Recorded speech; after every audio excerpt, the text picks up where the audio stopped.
So hello everyone, this is your और इस video के अंदर हम बात करने वाले हैं रोटेशनल डायनामिक्स, जिसके ऊपर हम वन शॉट वीडियो लेक्चर बना रहे फॉर ऑल फार्मूलाज ऑफ एमएसटीसीटी, सिर्फ रोटेशनल डायनामिक्स का। एंड आपको पता है रोटेशनल डायनामिक्स दो पार्ट के अंदर कवर है, एक सर्कुलर मोशन एक रोटेशनल मोशन। उन दोनों को कंबाइन करके बनाया जा रहा है वीडियो। सो अगर आपका ये लेसन अच्छी तरह से प्रिपेयर्ड नहीं है एमएसटीसीटी के लिए, तो आप कॉपी पेंसिल नोटबुक पेन सब निकाल लीजिए and start making the notes up till the last. And आपका ये लेसन एकदम परफेक्ट बन जाएगा till the last of this video. ज्यादा टाइम नहीं लेंगे, सिर्फ 22 मिनट्स के अंदर इस लेसन को कवर किया है मैंने और इसके अंदर सब कुछ खत्म किया है। उससे पहले एक बात करूंगा, if you are new to my channel then subscribe my channel, and अगर आपने अभी तक हमारा टेलीग्राम ग्रुप ज्वाइन नहीं किया है so join that as soon as possible. Link description box में दिया है, go fast and join it. दूसरा, अगर आपको इस लेसन के नोट्स चाहिए, सो मतलब इस जो भी जितना रोटेशनल डायनामिक्स का मैं पार्ट सिखाने वाला हूं, अगर उसके सारे फॉर्मूलेस के आपको नोट्स चाहिए तो उसको पीडीएफ फॉर्मेट में मैं अगर अगले वीडियो में प्रीफर कर दूंगा, लेकिन उसके लिए आपको बताना पड़ेगा कमेंट सेक्शन में we want the notes. So उसके बाद मैं अगले वीडियो में डाल दूंगा। And now we will start this topic without wasting any further time. So let's go to the video.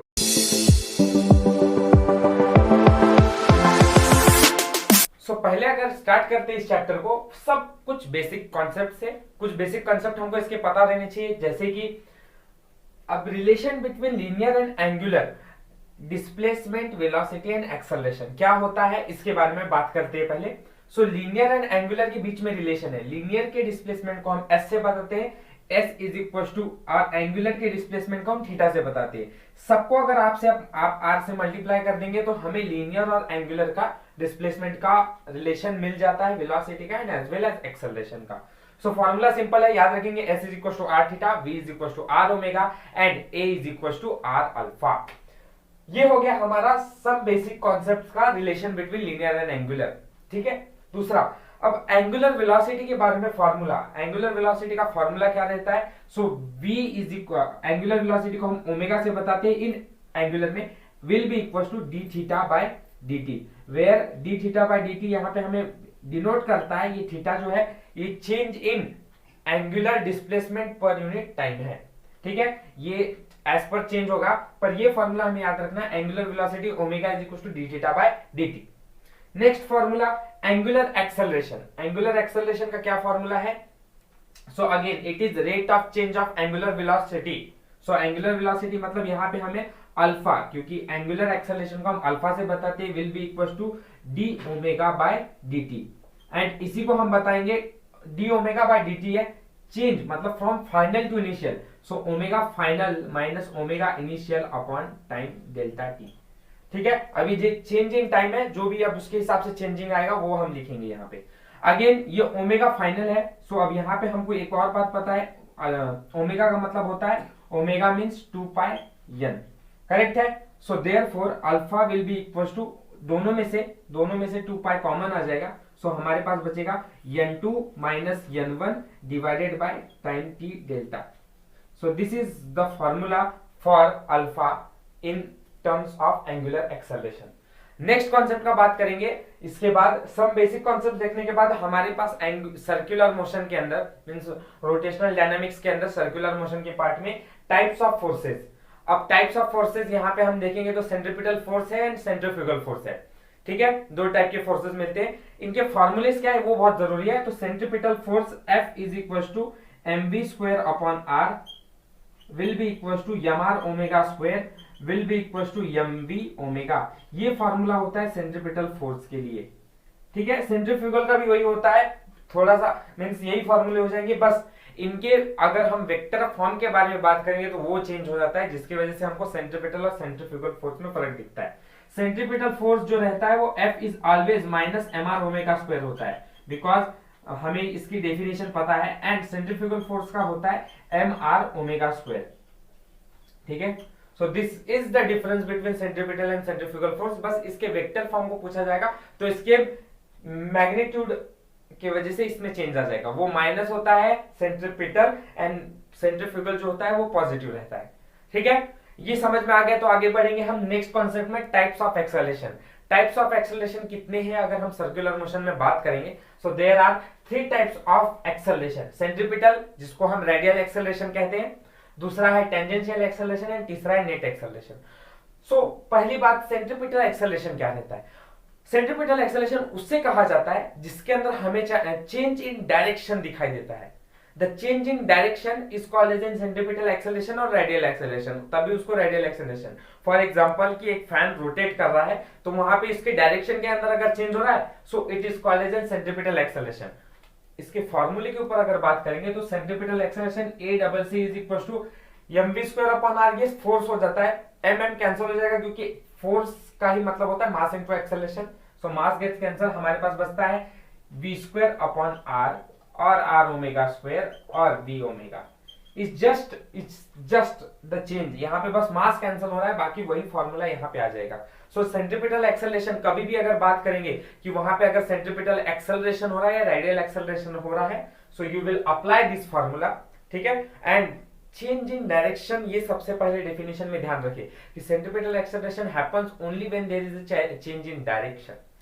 दूसरा एक्सेलरेशन है टेंजेंशियल एक्सेलरेशन। टेंजेंशियल एक्सेलरेशन उस एक्सेलरेशन को कहा जाता है जिसके अंदर हमें change in magnitude of velocity is observed. सिर्फ उसके मैग्नीट्यूड की वेलोसिटी में चेंज अगर हमको दिखाई देगा तो हम उसको कहते हैं tangential acceleration. Tangential acceleration is denoted by at, where change in only magnitude के अंदर वेलोसिटी के चेंज होता है, दैट इज dv/dt, ठीक है। ये हम ध्यान में रखेंगे, कभी भी अगर वहां टेंजेंशियल एक्सेलरेशन लग रहा है, अगर वहां फॉर्मूले में हमें बोला है तो we will take as change in magnitude of velocity per unit time, ठीक है। दूसरा ए टेंजेंशियल का फॉर्मूला हम कभी कभी ए टेंजेंशियल आर अल्फा भी लगाते हैं, इसको भी ध्यान में रखिए, बहुत बार काम आ सकता है। अगर बोलेंगे कि सेंट्रीपिटल टू टेंजेंशियल का रेशियो बताओ, so you will take A centripetal divided by A tangential, और हम इनमें से इन किसी का भी इस्तेमाल करके सॉल्व कर सकते हैं as per the option. Next, net acceleration क्या होता है? नेट एक्सेलरेशन मतलब वहां पर चेंज इन डायरेक्शन भी हो रहा है as well as there is change in magnitude of velocity. So यहाँ पे अगर हम फॉर्मूले की बात करेंगे सो ये हो जाएगा a net will be equals to under root of a tangential plus a centripetal plus a tangential का स्क्वायर हो जाता है। ऑब्वियसली आपको ए सेंट्रीपिटल फॉर्मूला पता है, इनमें से ही एक लगने वाला है, प्लस ए टेंजेंशियल मतलब आर अल्फा का स्क्वायर हो जाएगा और इसका स्क्वायर हो जाएगा।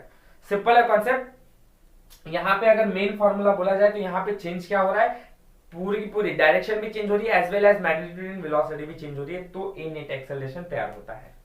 बात समझ में आ रही है? आगे नेक्स्ट हम देखेंगे एप्लीकेशन ऑफ यूसीएम के जितने भी फॉर्मूलाज है वो, ठीक है, इन टर्म्स ऑफ उसकी वेलोसिटी के। सो पहला है जो एप्लीकेशन यूसीएम के अंदर होता है वो कार और हॉरिजॉन्टल कर्व्ड रोड। कार और हॉरिजॉन्टल कर्व्ड रोड का अगर हम फॉर्मूला देखेंगे तो हम डायरेक्ट वेलोसिटी के फॉर्मूले से देखेंगे तो वी मैक्स, यही ये फॉर्मूला जो होता है वी मैक्स होता है which will be under root of mu R G, ठीक है। इसकी थ्योरी आपको पता होगी, मैं डायरेक्ट फॉर्मूले से डील कर रहा हूं। सो कार और हॉरिजॉन्टल कर्व्ड रोड जो रहता है वो Vmax is equals to under root of mu rg, where mu is coefficient of static friction, r radius and g is acceleration due to gravity. Next आएगा दूसरा concept application of ECM में, that is death well. Death well के अंदर एक सबसे बड़ा concept रहता है, डेथ वेल मतलब मौत का कुआं, ठीक है। वहां हम बहुत बार देखते हैं कि मौत के कुएं में क्या होता है, बाइक राइडर जो बाइक राइड कर रहा रहता है वो एकदम सर्कुलर मोशन परफेक्टली फॉलो कर रहा रहता है। उसके पीछे क्या रीजन रहता है, जो गाड़ी सर्कुलर मोशन फॉलो कर रही है उसके टायर्स का frictional force should always be greater then the gravitational force, ठीक है, क्योंकि ग्रेविटेशनल फोर्स इज mg, ठीक है। सो ग्रेविटेशनल फोर्स से हमेशा ज्यादा हो, ग्रेविटेशनल फोर्स हमेशा, फ्रिक्शनल फोर्स हमेशा ज्यादा होनी चाहिए ग्रेविटेशनल फोर्स से। अगर ऐसा नहीं होता है देन ऐसा होगा कि डेथ वेल के अंदर वो बाइक राइडर जो है वो गिरेगा, ठीक है। यही कॉन्सेप्ट होता है कि वो बाइक राइडर गिरता है। सो ये ध्यान में रखिए, the frictional force must be greater then the gravitational force. Clear है? सो अब यहाँ पे frictional force will be greater then, अगर ग्रेविटेशनल फोर्स होता है हमें पता है फ्रिक्शनल फोर्स क्या होता है, mu S into N must be greater than gravitational force, and ये नॉर्मल है। और हम अगर देखेंगे अगर सर्कुलर मोशन फॉलो कर रहा है so normal is balanced by centripetal force. So यहाँ पे हम नॉर्मल की जगह पर mv स्क्वायर अपॉन r लिखेंगे। सो म्यूवियस mv square upon r will B greater then और इक्वल्स टू mg। यहाँ m से m कैंसिल हो जाएगा। सो अगर हमें वेलोसिटी फाइंड करनी होगी तो ये वेलोसिटी v मिनिमम होगी विच मस्ट बी ग्रेटर देन ये म्यू एस है, ये डिवाइड में चला जाएगा, ये आर वहां मल्टीप्लाई में चला जाएगा। सो हमें जो फॉर्मूला मिलने वाला है वो मिलेगा g r g upon mu s, ठीक है। और ये वेलोसिटी जो होगी वो मिनिमम वेलोसिटी होगी उसकी। आया समझ में कोई प्रॉब्लम? v मिनिमम ही मिलने वाला है which must be greater than r g upon mu s. So ये फॉर्मूला हम अप्लाई करेंगे जब भी डेथ वेल का कॉन्सेप्ट पूछा रहेगा तब। नेक्स्ट बैंकिंग ऑफ रोड का कॉन्सेप्ट, इसके अंदर हमको फॉर्मूला ऑलरेडी हमें पता है, Vmax will be equal to under root of RG bracket 1 plus mu S plus tan theta upon 1 minus mu S tan theta. Direct formula है, apply करना है, थ्योरी आप लोगों को पता है इसकी। अगर यहाँ पे हमें म्यू एस मतलब स्टैटिक फ्रिक्शन 0 है तो Vmax हो जाएगा, देखिए अगर ये 0 हो गया तो 0, ठीक है, ये 0 1 माइनस 0 बिकम्स 1, वैल्यू कोई नहीं रहेगी। So Vmax will be under root of RG और ये हमारे पास बचता है tan थीटा। सो हमें कभी भी अगर बोला जाएगा वहां पे फ्रिक्शनल फोर्स नहीं है, so we will apply the formula Vmax will be equal to under root of RG tan theta. बात क्लियर है? आई थिंक समझ में आ रहा है सारी चीजें। कोई डाउट है तो पॉज करके देखिए, कमेंट सेक्शन में पूछे, सॉल्व कर दूंगा, उसको बता दूंगा। आगे बढ़ते। सो आगे के कॉन्सेप्ट में बात करेंगे, that is vertical circular motion, जो फिफ्थ पॉइंट है। एंड वर्टिकल सर्कुलर मोशन क्या है, उसके अंदर कुछ कुछ पार्ट्स है जिसको हमको देखना है। Velocity at different positions.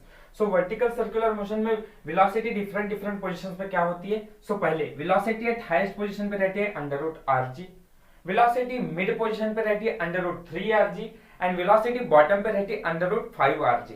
ये बात ध्यान में रखनी है, एमएसटीसीटी में बहुत कम आएगी आपके लिए।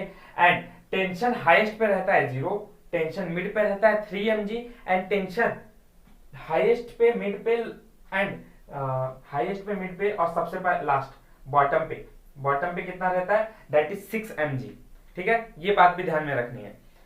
अगला, इसके बाद दूसरा, energy in UCM is always remain conserve. Energy UCM के अंदर कंजर्व रहती है, कितना रहता है, हर जगह। आप अगर हाईएस्ट पोजीशन में निकालेंगे, लोएस्ट पे निकालेंगे या फिर आप बॉटम पे निकालेंगे, जहां पर भी आप एनर्जी निकालेंगे, that energy is always remains constant which is 5/2 mgr। Direct MSTCT में सवाल आ सकता है कि mg और r की वैल्यू आपको दी रहेगी and you have to put और सॉल्व करके आंसर निकालना पड़ेगा। अगला, काइनेमेटिकल इक्वेशन, ये एक सर्कुलर मोशन का लास्ट पॉइंट है एंड इसके ऊपर से बहुत क्वेश्चन पूछे जाते हैं मैकेनिक्स के अंदर, खासकर काइनेमेटिकल इक्वेशन से, ठीक है। डायरेक्ट काइनेमेटिकल इक्वेशन हमको याद रहना चाहिए ना, अप्लाई करके सॉल्व करना आना चाहिए, बहुत जगह काम आएगा। सो इन तीनों फॉर्मूले को भी एक तरफ से बहुत इंपॉर्टेंट समझिए। आई थिंक ये सारा रिवाइज करने की जरूरत नहीं है क्योंकि ये ऑलरेडी आप लीनियर के अंदर सीखते हैं, बस एंगुलर के अंदर थोड़े थोड़े पार्ट्स चेंज हो जाते हैं। सो ये बहुत इंपॉर्टेंट है काइनेमेटिकल इक्वेशन। इसके बाद हम आएंगे नेक्स्ट पार्ट पे, दैट इज अब सर्कुलर मोशन का पार्ट खत्म हो गया और यहां से दूसरा पॉइंट चालू होता है, दैट इज रोटेशनल मोशन। क्योंकि रोटेशनल डायनेमिक्स दो कॉन्सेप्ट्स के, दो पॉइंट्स की वजह से तैयार है, एक सर्कुलर जो हमने अभी पूरा कवर कर दिया है एंड अब रोटेशनल मोशन की तरफ बढ़ रहे हैं, जिसमें हमें पहले कुछ चीजें ध्यान में रखनी है, जैसे कि लीनियर एंड एंगुलर का रिलेशन। लीनियर के अंदर हम फोर्स को बताते हैं, फादर is equal to mass, that is force is equal to mass into acceleration. वही एंगुलर के अंदर टॉर्क हो जाता है, क्योंकि फोर्स जो होता है वो एंगुलर के अंदर एनालॉगस होता है टॉर्क से। So torque is equal to I alpha. Clear? Next, work is equal to force into displacement and वही एंगुलर के अंदर work is equal to torque into theta हो जाता है। इस P का मतलब है पावर, ये ध्यान में रखिए, गलतियां होती है। पावर, इस P का मतलब power is equal to force into velocity. वही पावर एंगुलर में बात करेंगे तो power is equal to force is analogous to torque, V is analogous to angular velocity, ठीक है। नेक्स्ट डी, इस पावर का मतलब है मोमेंटम, और कौन सा, linear momentum. So P is equal to mv, where V is velocity, m is mass, और वही एनालॉगस हो जाता है एंगुलर के अंदर L is equal to I omega. And इसका ही मतलब होता है दिस, हाउ। सो हमें पता है I मतलब होता है mr², कहां लिखते हैं, अच्छा ठीक है, इसको इधर कराता हूं मैं। हमको पता है I मतलब होता है mr² इंटू ओमेगा मतलब होता है V is equal to R omega. So omega का मतलब हो जाएगा V बाय आर, करेक्ट है। सो ये R से एक R कैंसिल हो जाएगा तो हमें मिलेगा mrv या mvr, ठीक है। सो जो हमें यहाँ पे मिला हुआ है। नेक्स्ट आगे बढ़ूंगा, काइनेटिक एनर्जी हाफ mv² होती है एंड एंगुलर के अंदर बात करेंगे तो काइनेटिक एनर्जी हाफ I ओमेगा² हो जाता है। नेक्स्ट इसके बाद moment of inertia, moment of inertia का फॉर्मूला था I is equal to M K square. So ये I is equal to M K square दिया हुआ है, सिंपल ये फॉर्मूले को याद करना है। अब इसके बाद थोड़े इंपॉर्टेंट पार्ट चालू होते हैं, that is moment of inertia of different bodies. अब ये लेसन का हार्ड है ऐसा कहा जाए, क्योंकि यहां से सवाल हर साल 2 या 3 मिल जाएंगे आपको एमएसटीसीटी के अंदर। सो रॉड के लिए मोमेंट ऑफ इनर्शिया क्या रहता है, M I, moment of inertia through centre. Moment of inertia किसी भी रॉड, अब फॉर सपोज कि ये एक रॉड है हमारे पास, एंड इस रॉड का हमको मोमेंट ऑफ इनर्शिया अगर हम सेंटर से निकालने की कोशिश करेंगे तो that will be IC is equal to ml square upon 12। ये ध्यान में रखें। थोड़ी बहुत थ्योरी बताने के लिए नहीं, क्योंकि मैं फॉर्मूले के ऊपर सिर्फ वन शॉट बना रहा हूं, वो अगर करूंगा तो थोड़ा और लंबा हो जाएगा। सो अगर आपको थ्योरी देखनी है तो आप मेरी चैनल को रिकमेंड कर देख सकते हैं प्रेफर करके, सो आपको वहां पर थ्योरी भी मिल जाएगी। Then movement of inertia through one end, वही मूवमेंट ऑफ इनर्शिया रॉड का अगर सेंटर से देखेंगे तो हमारा ml स्क्वायर अपॉन 12 आएगा। वन एंड मतलब अगर हम इस कोने से मूवमेंट ऑफ इनर्शिया निकालना चालू करेंगे सो उसका मूवमेंट ऑफ इनर्शिया क्या होगा, अगर ये डिस्टेंस L है तो this distance will be L/2, और उस बेसिस के हिसाब से हमारा फॉर्मूला जो बनता है वो बनेगा ml स्क्वायर अपॉन 12। फिर अगर कोई बोलेगा movement of inertia through mid point, अगर सवाल पूछा सीईटी में कि मिड पॉइंट से मूवमेंट ऑफ इनर्शिया बताओ, तो that formula you have to remember 7 ml square upon 48। और फिर हमारा मोमेंट ऑफ इनर्शिया तीन रॉड के लिए तीन ही बॉडीज के ऊपर अप्लाई होता है, from centre, from one and, from mid point. Simple, ठीक है। अगर इसके रेडियस ऑफ गायरेशन के बारे में बोलेंगे तो उसको सॉल्व करना कोई ज्यादा बड़ी बात नहीं है। आई मतलब होता है mk square will be equal to ml square upon 12। ये m से m कैंसिल हो जाएगा, k will be equal to under root L by under root 12, और इसको और सिंप्लीफाई करेंगे तो वो आपको करना आता है basically, so it's not an issue. आपको रेडियस ऑफ गायरेशन अगर फाइंड करने को बोलेंगे तो आप बस फॉर्मूले में चेंजेस कर देंगे, आई की जगह पर mk स्क्वायर डालकर। ठीक है, बॉडी अलग अलग बॉडीज दिए हुए हैं एंड उसके ऊपर मैंने चार्ट बना के रखा है ताकि कंफ्यूजन कम हो एंड आपको क्लेरिफाई हो जाए इजीली। सो बॉडी हमने अलग अलग लिए हुए, ring, disc, hollow sphere, solid sphere, and उसके बाद movement of inertia through centre, along tangent and along diameter. So इसके लिए फॉर्मूलाज क्या क्या है जो आपको ध्यान में रखना है। अगर हमें बॉडी रिंग है, रिंग का movement of inertia through centre होता है mr स्क्वायर, अलोंग टेंजेंट होता है 2mr square and along diameter होता है mr स्क्वायर बाय 2। डिस्क के लिए होता है through centre mr square by 2, 3/2 mr square तो along tangent, and along diameter होता है mr स्क्वायर बाय 4। ठीक है, आगे हॉलो स्फीयर की बात करेंगे। सो mr 2/3 mr स्क्वायर सेंटर से होता है and along tangent 5/3 mr square होता है। ये फाइंड करने की जरूरत नहीं, अलोंग डायमीटर नहीं निकलता है फॉर हॉलो स्फीयर, क्योंकि आप देखेंगे स्फीयर है। सो स्फीयर के लिए these two formulas are sufficient. Next, solid sphere, moment of inertia through center 2/5 mr square and along tangent 7/5 mr square. सो ये एक चार्ट होने की वजह से आपको सिंपली याद हो जाएगा, ज्यादा इसके अंदर तकलीफ लेने की जरूरत नहीं है। थोड़ा सा सिर्फ एक फॉर्मूला याद करेंगे तो आपको अगले याद हो जाएंगे आसानी से। नेक्स्ट, रोलिंग काइनेटिक एनर्जी, ये कॉन्सेप्ट भी बहुत ज्यादा इंपॉर्टेंट है सीईटी के पॉइंट ऑफ व्यू से एंड बहुत सवाल आते हैं इधर से। सो रोलिंग काइनेटिक एनर्जी मतलब उसके अंदर दो तरह के मोशन आ जाते हैं, एक translation motion plus rotational motion. So ये दो मोशन के तैयार होने की वजह से रोलिंग मोशन तैयार होता है। सो इसका फॉर्मूला क्या बनता है, सो काइनेटिक एनर्जी रोलिंग होता है half mv square bracket 1 plus k square upon r square. So ये हमारा जनरल फॉर्मूला होता है for rolling kinetic energy, that is याद रखिए half mv square bracket 1 plus k square upon r square. ठीक है, पर सीईटी इधर से सवाल नहीं पूछेगा, या हमको कोई भी कॉम्पिटिटिव एग्जाम में यहां से सवाल नहीं आएंगे। सवाल ये बोलेगा k स्क्वायर अपॉन r, आपको काइनेटिक एनर्जी या k square upon r square की वैल्यू पूछी जाएगी। सो यहाँ पे हम पहले एक काम करते हैं, सिंपली पहले k square upon r square की वैल्यू, इसकी वैल्यू निकाल के ले लेते हैं ताकि अगर कोई भी बॉडी आए तो हमको सॉल्व करना आ जाएगा, वो बाद में देखेंगे, पहले निकाल के देखते हैं। k square upon r square ring के लिए रहती है 1, डिस्क के लिए रहती है 1/2, हॉलो स्फीयर के लिए रहती है 2/3 एंड सॉलिड स्फीयर के लिए रहती है 2/5। कैसे निकाला देखिए, डिस्क के लिए होती है 1, सॉलिड स्फीयर की रिंग के लिए रहती है 1, डिस्क के लिए रहती है 1/2, हॉलो स्फीयर के लिए रहती है 2/3 एंड सॉलिड स्फीयर के लिए रहती है 2/5। सिंपल वही लिखा है। कैसे आता है, सो ये तो ट्रिक बता रहा हूं, थ्योरी आप थोड़ा रिफर करेंगे तो आपको समझ में आएगा। आगे kinetic energy ring, kinetic energy ring की कितनी होती है। सो पहली बात, अगर आप यहां पर देखेंगे तो 1 प्लस के स्क्वायर अपॉन आर स्क्वायर की वैल्यू आपकी 1 है, 1 प्लस 1 हो जाता है 2, 2 डिवाइडेड बाय 2 गेट्स कैंसिल, सो हमारी काइनेटिक एनर्जी रिंग की मिलती है mv स्क्वायर। ठीक है, सेम आप इसके लिए भी अप्लाई कीजिए। यहाँ आपको के स्क्वायर अपन आर स्क्वायर 1/2 देके रखी हुई है, आप सॉल्व करके देखिए आपको इसकी वैल्यू मिलेगी 2/3 mv स्क्वायर। वही हॉलो स्फीयर के लिए निकालेंगे तो 5/6 mv स्क्वायर मिलेगा, एंड अगर सॉलिड के लिए निकालेंगे तो 7/10 mv स्क्वायर मिलेगा। ये सारी वैल्यूज इसमें से डिराइव हुई है, आप थोड़ा चेक कर सकते हैं, चेक करके आपको ये सारे फॉर्मूले मिल जाएंगे इजीली। कोई डाउट है तो देखिए पूछ सकते हैं कमेंट सेक्शन में, मैं बाद में हेल्प कर दूंगा। सो अब वेलोसिटी के बारे में बात करते हैं। अगर काइनेटिक एनर्जी रोलिंग है तो velocity becomes v = √2g tan theta upon 1 plus k square upon r square. This is the formula for velocity.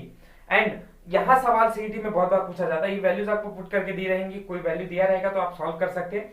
As per अगर रिंग बोला होगा तो आपकी के स्क्वायर अपॉन आर स्क्वायर की वैल्यू 1 होगी, एंड देन आपको सॉल्व करने के लिए जी और एच की वैल्यू दी रहेगी, आप आसानी से सॉल्व कर सकते हैं, इसमें कोई तकलीफ नहीं होगा। अगर सीईटी में सवाल पूछा तो आएगा या कोई भी कॉम्पिटिटिव एग्जाम में।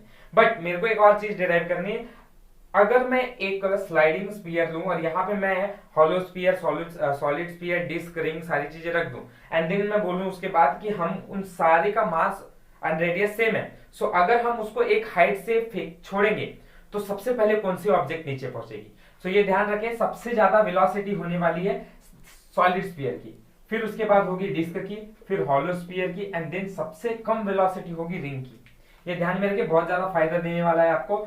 ऑब्वियसली ऐसा ही होगा, बट हम कुछ और समझते हैं और हमारी गलतियां हो जाती है। तो वेलोसिटी सबसे ज्यादा होने वाली है solid sphere, then disc, then hollow sphere, then ring. Same इसका वाइस वर्सा कर दिया जाए, बोलेंगे मोमेंट ऑफ इनर्शिया किसकी सबसे ज्यादा है। सो मोमेंट ऑफ इनर्शिया सबसे ज्यादा होगी रिंग की, फिर हॉलो स्फीयर की, फिर डिस्क की, एंड देन उसके बाद सॉलिड स्फीयर की। दोनों नोट करके रखिए, बहुत काम आने वाला है आपके लिए। नेक्स्ट एक्सेलरेशन, जो इस चैप्टर का आखिरी पॉइंट है। एक्सेलरेशन बताया जाता है a, the formula will be g sin theta upon 1 plus k square upon r square, and as पर जो बॉडी है आपके पास वो वैल्यू आप पुट करेंगे यहाँ पे k square upon r square, solve करेंगे, आपको आंसर मिल जाएगा। सो इन दिस वे ये लेसन हम कंप्लीट करते हैं। ये पूरा रोटेशनल डायनामिक्स एक वन शॉट सारा फॉर्मूला हमने देखा। कोई डाउट आई थिंक कि नहीं होना चाहिए, फिर भी कोई है तो आप कमेंट